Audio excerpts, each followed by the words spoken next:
بسم اللہ الرحمن الرحیم۔ السلام علیکم عزیز طلبہ، جیسا کہ آپ کو معلوم ہے کہ ہم مطالعہ پاکستان کا چیپٹر نمبر 9 آبادی، معاشرہ اور پاکستان کی ثقافت پڑھ رہے ہیں۔ آج ہم اس چیپٹر میں جو عنوانات پڑھیں گے ان میں سے سب سے پہلے تو ہم پڑھیں گے اپنی قومی زبان اردو کے بارے میں، اس کے بعد پاکستان کی علاقائی زبانوں کے بارے میں پڑھیں گے، اور تیسری اور اہم چیز جو ہم آج کے لیکچر میں پڑھیں گے وہ ہے پاکستان میں غیر مسلم اقلیتوں کا کردار۔ تو آج ہم یہ 3 ہیڈنگز پڑھیں گے۔ میں امید کرتا ہوں کہ آپ بڑے توجہ سے آج کا لیکچر سنیں گے۔ آئیے بیٹا اپنے لیکچر کی ابتدا کرتے ہیں۔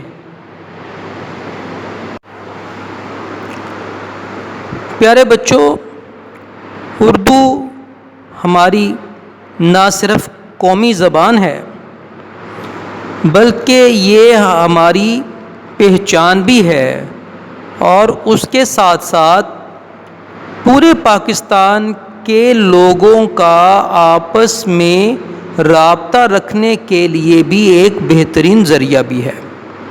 تو ہم اسے رابطے کی زبان بھی کہہ سکتے ہیں، کیونکہ اردو پورے پاکستان میں بولی بھی جاتی ہے اور سمجھی بھی جاتی ہے۔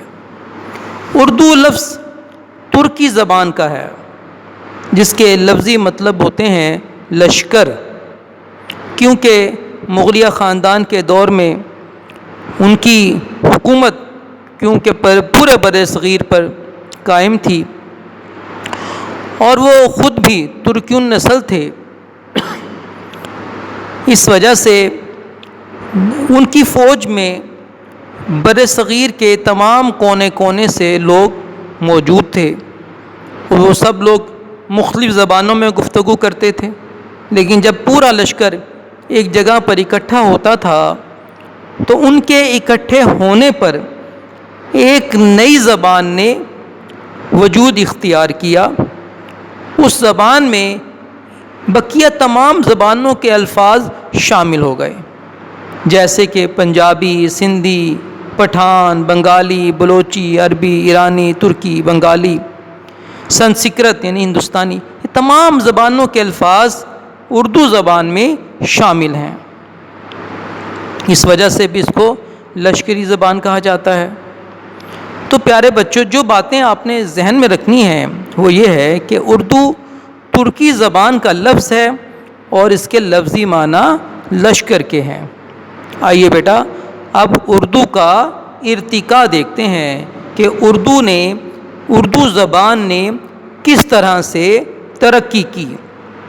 شروع میں اس کا نام اردو نہیں تھا، بلکہ پہلے اس کو ہندوی بھی کہا جاتا تھا، کیونکہ ہندوستان میں یہ زبان معرض وجود میں آئی، اس وجہ سے اس کو ہندوی بھی کہنے لگے۔ پھر بعد میں مختصر کر کے ہندی کہنے لگے، اور بعض اوقات اسے ہندوستانی بھی کہا جانے لگا۔ لیکن آہستہ آہستہ اس زبان کا نام ریختہ پڑ گیا، اور یہ زبان ریختہ کے نام سے مشہور ہو گئی۔ مختلف مراحل اور ناموں کی طرح اس کا ادبی آہنگ بھی بدلتا رہا۔ مثلا امیر خسرو ہندی کے قدیم شاعر یعنی کہ اردو کے قدیم شاعر جانے جاتے ہیں۔ اسی طرح سے ریختہ کے دور میں، یعنی کہ جب اس زبان کو ریختہ کہا جاتا تھا تو اس دور میں مصفی بہت مشہور شاعر تھے، اور جب اس زبان کو ریختہ کی جگہ اردو معلی کہا جانے لگا تو اس دور میں مرزا غالب اور ذوق جیسے شاعروں نے شہرت حاصل کی۔ تو آپ نے دیکھا کہ ادوار کے بدلنے کے ساتھ ساتھ، زمانے کے بدلنے کے ساتھ ساتھ اس زبان کے نام بھی بدلتے رہے۔ پہلے ہندوی کہا جانے لگا، پھر ہندی، پھر ہندوستانی کہا جانے لگا، اس کے بعد اس کو ریختہ بھی کہا گیا اور ریختہ کے بعد اسے اردو معلی کہا جانے لگا۔ 1647 میں شاہ جہاں نے آگرہ کی بجائے دہلی کو اپنا دارالخلافہ بنایا، تو لشکری زبان بولنے والے، ان کے اردو زبان بولنے والے، دہلی کی زبان بولنے والے ایک ہی بازار میں رہتے تھے، مطلب دہلی کی اپنا ایک زبان تھی اور اردو زبان وہ لشکری زبان تھی، وہ بھی تو ایک ہی بازار میں رہتے تھے وہ لوگ۔ تو بادشاہ نے اس بازار کا نام رکھ دیا اردو معلی، تو اس بازار کے نام سے اس زبان کو اردو معلی بھی کہا جانے لگا، اور بعد میں اس کو دہلوی زبان بھی، کیونکہ دہلی کی میں اس نے عروج پایا، اس کا جو ادب تھا وہ اس نے ترقی کی، اس وجہ سے اس کو دہلوی بھی کہا جانے لگا۔ جب یہ زبان دکن اور گجرات پہنچی تو اسے دکنی اور گجراتی بھی کہا گیا۔ اس کی مقبولیت کو دیکھ کر امراء نے اس کی ترقی کے لیے خصوصی کوششیں کی، اس طرح سے یہ زبان اور اس کا ادب بہت تیزی سے ترقی پانے لگا۔ آئیے بیٹا اب ہم دیکھتے ہیں کہ اردو شاعری کا آغاز کیسے ہوا۔ اگر ہم بیٹا اردو ادب کو دیکھتے ہیں اور اس کے آغاز کو دیکھتے ہیں تو ہمیں تاریخ یہ بتاتی ہے کہ اردو شاعری میں سب سے پہلا دیوان جو تھا وہ سلطان محمد قلی قطب شاہ کا تھا، جو کہ بادشاہ تھا گولکنڈہ کا، یہ ایک علاقے کا نام، وہاں کا بادشاہ تھا، والی تھا۔ تو سب سے پہلا دیوان جو تھا اس نے مرتب کیا۔ اس کے بعد دکن ہی کے ولی دکنی کا شمار بھی اردو کے ابتدائی شعراء میں ہوتا ہے، جب اس زبان کو دکنی کہا جاتا تھا۔ جن شعراء نے اردو ادب کا دامن وسیع تر کیا، اس میں ادب میں مزید اس کو بڑھایا اور پھیلا، اس میں مرزا محمد رفیع سودا ہیں، میر تقی میر ہیں جنہیں غزل کا شہنشاہ کہا جاتا ہے، اور خواجہ میر درد شامل ہیں۔ اگر ہم دہلی اور دکن کے علاوہ اردو کی مقبولیت ریاست اودھ اور لکھنؤ میں دیکھتے ہیں تو اس سرزمین میں بھی غزل کے ساتھ ساتھ مرثیہ گوئی کے فن میں زیادہ شہرت حاصل ہوئی۔ یہاں پہ ہم دیکھتے ہیں میر انیس کو اور دبیر جیسے بلند پایہ شعراء کو دیکھتے ہیں۔ میر انیس کے مرثیہ جو ہیں وہ آپ کی اردو زبان میں شامل ہیں۔ اب آ جائیے بیٹا 19ویں صدی میں، تو 19ویں صدی کے شروع کے اشروں میں اگر ہم دیکھتے ہیں تو نظم کو خوب ترقی ملی، اور جو نظم نگار ہیں ان میں جو نام جنہوں نے شہرت پائی ان میں ذوق ہیں، بہادر شاہ ظفر ہیں اور مرزا غالب ہیں۔ مرزا غالب کی غزل کے ساتھ ساتھ ان کی نثر بھی اردو ادب کا قیمتی سرمایہ ہے، اور نظم کو شہرت دینے میں جن کا نام سر فہرست ہے ان میں مولانا الطاف حسین حالی ہیں، جن کی نظم مسدس حالی نے نہ صرف ادب میں ایک اضافہ کیا اور شہرت پائی، بلکہ اس کے ساتھ ساتھ مسلمان قوم کو جھنجھوڑ کر اپنے عظیم ورثے کا احساس بھی دلایا۔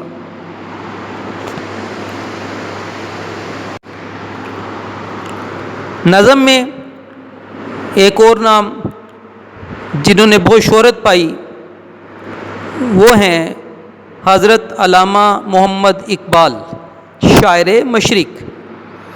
یہ اپنے فلسفے اور شاعری کے خاص انداز کی وجہ سے نہ صرف پاکستان میں بلکہ دنیا بھر میں شہرت رکھتے ہیں۔ علامہ محمد اقبال کی شاعری برصغیر کے مسلمانوں کو جھنجھوڑتی ہے، انہیں ایک نیا جذبہ، ولولہ اور جوش دلاتی ہے، اور یہ بتاتی ہے کہ مسلمان عظیم ثقافتی، تمدنی اور نظریاتی ورثے کے حامل ہیں۔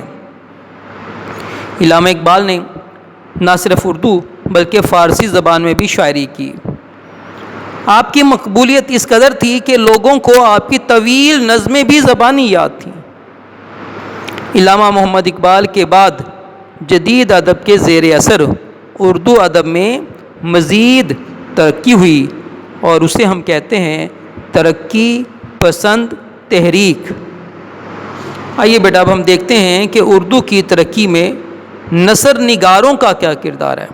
ابھی تو ہم نے شاعری کا آغاز پڑھا تھا اور شاعروں کے بارے میں پڑھا تھا، جس میں ہم نے دیکھا کہ پہلا دیوان جو تھا وہ محمد قلی قطب شاہ نے تحریر کیا تھا۔ اس کے بعد ولی دکنی جو تھے ابتدائی شعراء میں شامل ہیں، اور مرزا محمد رفیع سودا، میر تقی میر، خواجہ میر درد، بہادر شاہ ظفر، ذوق، مرزا غالب، یہ وہ شاعر ہیں جنہوں نے اردو شاعری خصوصاً غزل کو شہرت دی۔ 1857 کی جنگ آزادی کے بعد نظم کو شہرت حاصل ہوئی۔ اردو زبان میں، اردو ادب میں نظم کو جن شعراء نے ترقی دی اور عروج دیا، ان میں مولانا الطاف حسین حالی، اس کے بعد علامہ محمد اقبال جنہیں شاعر مشرق بھی کہا جاتا ہے اور شاعر پاکستان بھی کہا جاتا ہے، خاص طور پہ ترقی حاصل ہوئی۔ اب بیٹا ہم دیکھتے ہیں کہ اردو کی ترقی میں نثر نگاروں نے کیا کام سر انجام دیا۔ جیسا کہ میں اوپر بتا چکا ہوں کہ 1857 کی جنگ آزادی کے بعد غزل کی بجائے نظم کو شہرت حاصل ہوئی۔ مسلمانوں کے احساسات اور جذبات کی ترجمانی کا ذریعہ بنی نظم۔ اسی طرح سے 1857 کی جنگ آزادی کے بعد جنوبی ایشیا میں سیاسی و معاشرتی حالات میں نمایاں تبدیلیاں آئیں، جس کے بعد تخلیقی اردو ادب نے ایک نیا رخ اختیار کیا۔ ان میں ہم دیکھتے ہیں سب سے پہلے تو ہمیں نثر میں سر سید احمد خان کی تحریک علی گڑھ نظر آتی ہے، جنہوں نے اردو نثر میں بہت اضافہ کیا۔ نہ صرف سر سید احمد خان بلکہ آپ کے رفقا اور ساتھیوں نے بھی نثر پر نئے نئے تجربات کیے اور اردو کو نئی جہتوں سے روشناس کرایا۔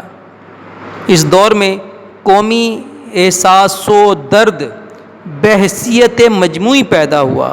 انہی ایام میں مولانا شبلی نعمانی کے مضامین اسلامی تاریخ کو ایک خاص مقام حاصل ہے اور خاص شہرت حاصل ہے۔ تحریک آزادی کے دوران اور قیام پاکستان کے بعد اردو ادب کی ترقی میں ایک آزاد اور اعتماد کی فضا قائم ہوئی۔ ادیبوں کو مزید اصناف سخن میں کام کرنے کا موقع ملا۔ اس طرح سے اردو ادب میں مزید اضافہ ہوا، مزید ترقی ہوئی۔ خاص طور پر جن عنوانات میں کام ہوا ان میں تحقیق و تنقید ہے، اردو شاعری ہے، اردو ناول نگاری ہے، ڈرامہ نویسی ہے اور افسانہ نویسی ہے۔ تو یہ تمام وہ نثر کی اصناف تھی جس نے تحریک آزادی کے بعد خصوصاً قیام پاکستان کے بعد ترقی کی، اور قیام پاکستان سے پہلے سر سید احمد خان اور آپ کے رفقا نے اردو نثر کو نئی تجربات سے روشناس کروایا، نئی ترقیاں حاصل ہوئیں۔ تو اردو زبان جو ہے اسے ہماری ایز اے قومی زبان بہت اہمیت حاصل ہے، پوری دنیا میں یہ ہماری پہچان ہے۔ اردو ادب کا دنیا کے ادب میں ایک خاص مقام ہے۔ اردو ادب نہ صرف اس میں ایک اپنا خاص لہجہ ہے، انداز ہے، بلکہ اردو زبان میں یہ خوبی بھی موجود ہے کہ یہ دوسری زبانوں کے الفاظ، واقعات اور اصناف کو، ادب کی اصناف کو بخوبی اپنے اندر ضم کرنے کی خصوصیت رکھتی ہے۔ آئیے بیٹا اب ہم علاقائی زبانوں کے بارے میں پڑھتے ہیں۔ علاقائی زبانیں پاکستان میں جیسا کہ آپ کو معلوم ہے کہ 5 صوبے ہیں اور 5 صوبوں میں الگ الگ علاقائی زبانیں بولی جاتی ہیں۔ آبادی کے لحاظ سے پاکستان کا سب سے بڑا صوبہ جو ہے وہ صوبہ پنجاب ہے، اور صوبہ پنجاب میں سب سے قدیم زبان پنجابی بولی جاتی ہے۔ اس لیے اس زبان کا ربط قدیم دراوڑی یا ہڑپائی زبان سے ملتا ہے۔ اس کے 6 بڑے لہجے ہیں یا 6 انداز ہیں، جیسے کہ شاہپوری ہے، ماجھی ہے، چھاچی ہے، سرائکی، دھنی اور پوٹھوہاری۔ لیکن سب سے معیاری لہجہ جو پنجابی کا سمجھا جاتا ہے وہ ہے ماجھی، جو کہ لاہور اور اس کے آس پاس کے علاقوں میں بولا جاتا ہے۔ پنجابی زبان کے علم و ادب کی نشاندہی محمود غزنوی سے ملتی ہے۔ محمود غزنوی کی آمد کے زمانے میں اردو پنجابی شاعری پر تصوف، پیار و محبت اور حب الوطنی جیسے عنوانات پر تحریر کیا جاتا تھا، شاعری کی جاتی تھی۔ اس سلسلے میں حضرت بابا فرید گنج شکر، سلطان باہو، بابا بلے شاہ اور خواجہ فرید رحمۃ اللہ تعالیٰ علیہ کا نام جو ہے بہت شہرت رکھتا ہے۔ تصوف کے ساتھ ساتھ اپنے زمانے کے معاشرتی اور سیاسی حالات کے رنگ اور اثرات بھی ان کی شاعری پر غالب نظر آتے ہیں۔ یہی وجہ ہے کہ ان کا کلام جو ہے عوام الناس میں بے حد شہرت رکھتا ہے اور مقبول عام ہے۔ پنجابی زبان کی شاعری میں داستان گوئی کو خاص مقام حاصل ہے۔ جن شعراء نے پنجابی لوک داستانوں کو نظم کی صورت میں ڈھالا، اس میں وارث شاہ کا قصہ ہیر رانجھا، ہاشم شاہ کا قصہ سسی پنو، اسی طرح سے حافظ برخوردار کا قصہ مرزا صاحبہ، فضل شاہ کا قصہ سونی ماہیوال وغیرہ مشہور ہیں۔ ان قصوں میں اعلیٰ درجے کی شاعری کے علاوہ پنجاب کی تاریخ، معاشی، مذہبی اور معاشرتی زندگی کی بھرپور جھلک دکھائی دیتی ہے۔ اگر ہم نثر کی طرف آئیں تو مشہور پنجابی ناول نگاروں میں دبیر سنگھ، میرن سنگھ اور سیدہ بخش منہاس کے ناول بہت مشہور ہیں۔ پنجابی ادب کی دنیا کے ادب میں کوئی مثال نہیں ملتی، کیونکہ یہ اپنے اظہار کے حوالے سے ایک بھرپور اور مؤثر تصور پیش کرتا ہے۔ یہ ایسی زبان ہے جس میں چھوٹے چھوٹے محسوسات کا اظہار بڑی بخوبی کیا جا سکتا ہے۔ ان میں بہت سے اصناف سخن شامل ہیں: وار، ڈھوٹ، ماہیا، دودے، دوہے، گھوڑی، سٹھنیاں، ٹپے، سمی بولیاں وغیرہ وغیرہ، کافی زیادہ انداز اس میں شامل ہیں۔ پنجاب یونیورسٹی میں ایک الگ شعبہ پنجابی ہے، جہاں پر ایم اے پنجابی اور پی ایچ ڈی پنجابی میں کروائی جاتی ہے۔ اب آ جائیے بیٹا سندھی زبان، جیسا کہ اس زبان کے نام سے ہی آپ سمجھ گئے ہوں گے کہ یہ ہمارے دوسرے بڑے صوبہ سندھ کی زبان ہے۔ اس کا شمار بھی قدیم ترین زبانوں میں ہوتا ہے۔ اس کا تعلق آریائی خاندان سے ہے۔ وادی سندھ کی وادی اور اس کے ارد گرد کے علاقوں میں یہ زبان بولی اور سمجھی جاتی ہے۔ اس زبان پر یونانی، ترکی، ایرانی، دراوڑی، سنسکرت، عربی، فارسی اور دیگر قدیم زبانوں کے اثرات بڑے نمایاں ہیں۔ سب سے اہم بات جو عزیز طلبہ آپ کو ذہن نشین رکھنی ہے وہ یہ ہے کہ سندھی عربی رسم الخط میں تحریر کی جاتی ہے۔ اور دوسری جو اہم بات آپ نے ذہن میں رکھنی ہے وہ یہ کہ بر صغیر میں سب سے پہلے قرآن مجید کا ترجمہ جو تھا وہ سندھی زبان ہی میں کیا گیا۔ سندھی زبان کے کئی لہجے ہیں۔ سندھ کے زیریں اور راجستانی علاقے میں کیچی، کاٹھیا واڑی اور اکدی بولیاں رائج ہیں، جبکہ باقی علاقوں میں مستعمل بولیوں کو جیسے کوہستانی ہے، سرائکی ہے، وچولی وغیرہ بولی جاتی ہے، لیکن اس کا معیاری لہجہ جو ہے وہ ساہتی ہے، جو کہ علمی، ادبی اور ثقافتی نگارشات میں اولیت کا درجہ رکھتا ہے۔ پوری مسلم دنیا کی مقامی زبانوں میں سندھی ہی واحد زبان ہے جس میں قرآن پاک کا سب سے پہلے ترجمہ کیا گیا۔ یہ بات بیٹا خاص طور پر اپنے ذہن میں رکھنی ہے۔ آئیے بیٹا اب ہم دیکھتے ہیں 1050 سے 1350 تک کے دور میں سندھی زبان میں کس قدر ترقی ہوئی۔ اگر اس دور میں ہم دیکھیں تو سندھی زبان پر خاص طور پر تخلیقی کام کیا گیا۔ اس زبان میں جو ادب تحریر کیا گیا اس میں حب الوطنی، عزم، خودداری اور روحانی عقائد جیسے موضوعات ملتے ہیں۔ اس دور کی داستان، قصہ اور گنان قابل ذکر اصناف ہیں۔ گنان شاعری کی ایک منفرد انداز تھا۔ اس زمانے میں صوفیہ کرام نے سندھی زبان میں بہت زیادہ شاعری کی۔ جن صوفی شاعروں نے سندھی زبان میں شاعری کی اور شہرت پائی ان میں شاہ عبداللطیف بھٹائی،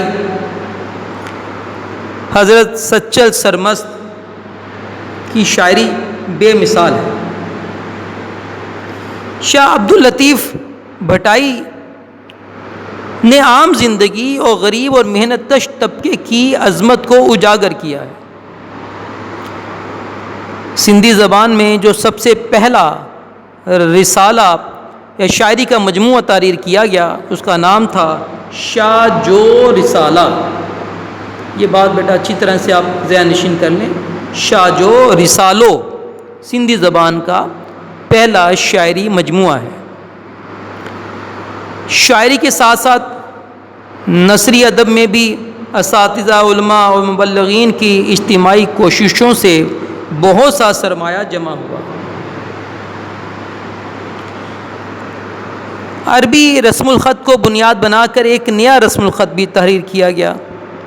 اس سلسلے میں دوسرا بڑا نام مخدوم محمد ہاشم کا آتا ہے، جو بہت بڑے عالم دین تھے۔ فارسی اور سندھی پر تقریباً 150 کتابیں انہوں نے تحریر کی، اور سب سے بڑی بات کہ ان کی کتابیں ابھی بھی دینی مدارس، خاص طور پر مصر کی جامعۃ الازہر میں نصابی کتب کا درجہ رکھتی ہیں۔ انگریزوں کے دور میں سندھی زبان نے بہت ترقی کی۔ اس دور میں مرزا کلیچ بیگ کا نام بہت اہم ہے۔ انہوں نے شاعری اور دوسرے موضوعات پر تقریباً 400 کتابیں تحریر کیں۔ اسی دور میں سندھی صحافت کو بھی فروغ حاصل ہوا۔ قرآن پاک کا منظوم ترجمہ، یہ ایک بہت بڑی بات ہے کہ نظم کی صورت میں قرآن پاک کا ترجمہ کیا گیا، اور وہ نام ہے مولوی ملح کا، جنہوں نے 1970 میں یہ کام کیا۔ پاکستان کے معرض وجود میں آتے ہی نثر میں افسانہ، ڈرامہ اور دیگر نثر کی جو چیزیں ہیں، اس اصناف ہیں، اس میں کافی ترقی ہوئی اور کافی تحقیق ہوئی۔ آئیے بیٹا اب ہم تیسری بڑی زبان کہ پشتو کے بارے میں پڑھتے ہیں۔ جیسے کہ اس کے نام سے ہی ظاہر ہے کہ یہ پاکستان کے صوبہ خیبر پختونخوا میں بولی جانے والی قدیم ترین زبان ہے۔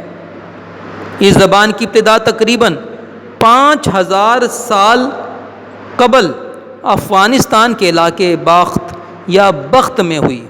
اس نسبت سے اس زبان کے بولنے والوں کو پشتون یا پختون کا نام دیا گیا۔ دوسری زبانوں کی طرح پشتو زبان کے ادب کا آغاز بھی شاعری ہی سے ہوتا ہے، کیونکہ اس کی پہلی کتاب 8ویں صدی عیسوی کے دوسرے نصف میں لکھی گئی، جس کا نام تھا پٹا خزانہ۔ یہ بات بیٹا آپ نے خاص طور پر ذہن نشین رکھنی ہے کہ پشتو کی پہلی کتاب کا نام تھا پٹا خزانہ۔ پشتو زبان کے 3 لہجے ہیں جو مختلف علاقوں میں بولے جاتے ہیں۔ پشتو زبان میں نظم کا پہلا شاعر امیر کروڑ کو سمجھا جاتا ہے۔ یہ بات خاص طور پہ آپ نے بیٹا ذہن نشین رکھنی ہے کہ پشتو زبان میں نظم کا پہلا شاعر امیر کروڑ کو سمجھا جاتا ہے۔ محققین کو 1200 صفحات پر مشتمل تذکرۃ الاولیاء نام کی یہ قدیم تصنیف ملی ہے، جس سے معلوم ہوتا ہے کہ اس دور کے پشتو شعراء نے حمد و نعت کی اصناف پر بھی طبع آزمائی کی تھی۔ محمود غزنوی کے دور میں سیف اللہ نامی ایک شخص نے باقاعدہ طور پر پشتو کے حروف تہجید تیار کیے جو آج تک رائج ہیں۔ اگر ہم اس کے پشتو شاعری کے عنوانات کو دیکھیں تو اس میں زیادہ تر جو عنوانات ہمیں ملتے ہیں ان میں حریت، غیرت اور جنگ جیسے عنوانات زیادہ پائے جاتے ہیں۔ تصوف پشتو زبان کا خاص وصف ہے۔ خوشحال خان خٹک پشتو کے عظیم شاعر تھے۔ یہ صاحب قلم ہونے کے ساتھ ساتھ صاحب سیف بھی تھے۔ اگر ہم دیکھیں پشتو ادب کے دوسرے بڑے شاعر تو دوسرے بڑے جو شاعر ہیں ان میں تو دوسرے بڑے شاعر رحمان بابا ہیں۔ یہ فقیر صفت شاعر ہمیشہ عشق و تصوف کی کیفیت میں مگن رہتے۔ ان کے نزدیک عشق ہی کائنات کی تخلیق کا ذریعہ ہے، کا سبب ہے۔ اس کے بعد اگر ہم دیکھیں پشتو ادب میں لوک گیت بے مثال سرمایہ ہیں۔ پشتو نثری ادب نے 20ویں صدی میں بہت ترقی کی۔ آئیے بیٹا اب ہم بلوچی زبان کے بارے میں پڑھتے ہیں۔ بلوچی زبان جیسا کہ نام سے ہی ظاہر ہے کہ یہ پاکستان کے علاقے کے اعتبار سے سب سے بڑے صوبہ بلوچستان میں بولی جاتی ہے۔ صوبہ بلوچستان رقبے کے لحاظ سے پاکستان کا سب سے بڑا صوبہ ہے۔ اس زبان کا تعلق بھی آریائی زبان سے ہے اور اس کا شمار بھی قدیم ترین زبانوں میں کیا جاتا ہے۔ بلوچی زبان کے 2 اہم لہجے ہیں، ایک سلیمانی ہے اور دوسرا مکرانی ہے۔ مجموعی طور پر بلوچی شاعری کو 3 حصوں میں تقسیم کیا جا سکتا ہے۔ پہلا حصہ جو ہے وہ رزمیہ شاعری ہے۔ رزم کہتے ہیں جنگ کو۔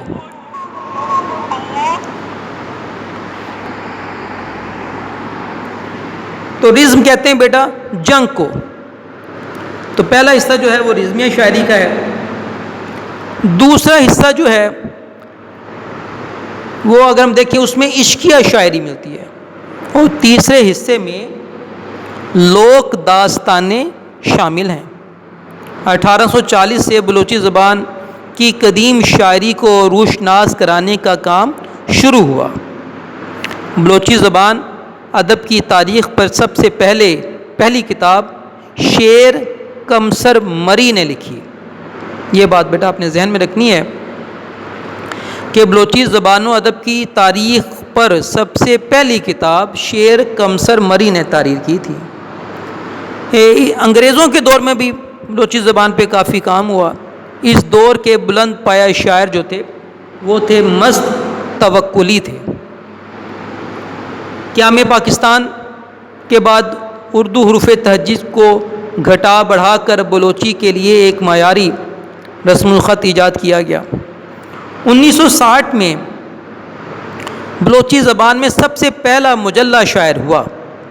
یہ بات خاص طور پہ امتحانی نقطہ نگاہ سے بہت عام ہے کہ 1960 میں بلوچی زبان میں سب سے پہلا مجلہ شائع ہوا۔ آئیے بیٹا اب ہم کشمیری زبان کے بارے میں پڑھتے ہیں۔ کشمیری زبان جیسے کہ اس کے نام سے ظاہر ہے کہ یہ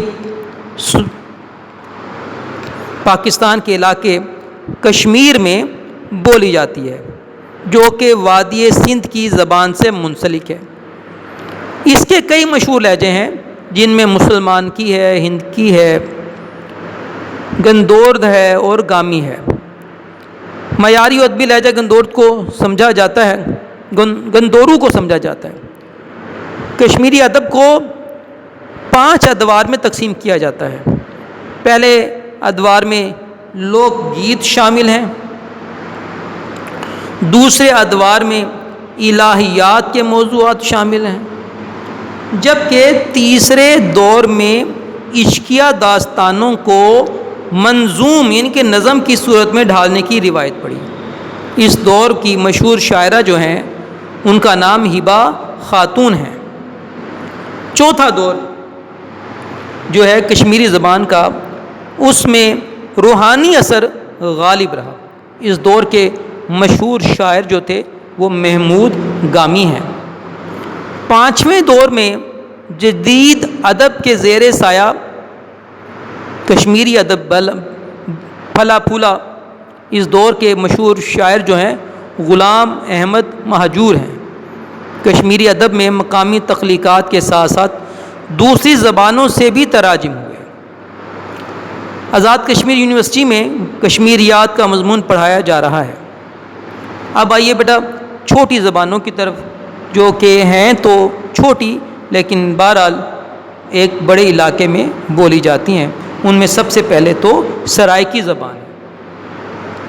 سرائکی زبان جو ہے وہ صوبہ پنجاب میں زیادہ تر بولی جاتی ہے، جن میں میاں والی، بھکر، لیا، ڈیرہ غازی خان، راجن پور، ملتان، ضلع خانیوال، بہاولپور اور بہاول نگر کے اضلاع شامل ہیں۔ پنجاب کے علاوہ اس زبان کے علاقے باقی 3 صوبوں میں بھی ہیں، لیکن وہ بہت کم ہیں، جیسے سندھ میں کشمور ہے، جیکب آباد ہے، سکھر ہے، بلوچستان میں بارکھان ہے، اس طرح سے کم علاقے ہیں۔ سرائکی ادب کے بڑے بڑے شعراء میں حضرت سچل سرمست ہیں، اور سب سے مشہور نام جو ہے وہ ہے حضرت خواجہ غلام فرید کا۔ آئیے بیٹا اب ہم براہوی زبان کے بارے میں پڑھتے ہیں۔ براہوی زبان بولنے والوں کی اکثریت جو ہے وہ صوبہ بلوچستان کے علاقے قلات اور اس کے ارد گرد علاقوں میں آباد ہے۔ براہوی عام طور پر فارسی اور عربی رسم الخط میں لکھی جاتی ہے۔ اس زبان میں لوک ادب موجود ہے، جس میں لیلا مور کی کہانی بہت مشہور ہے۔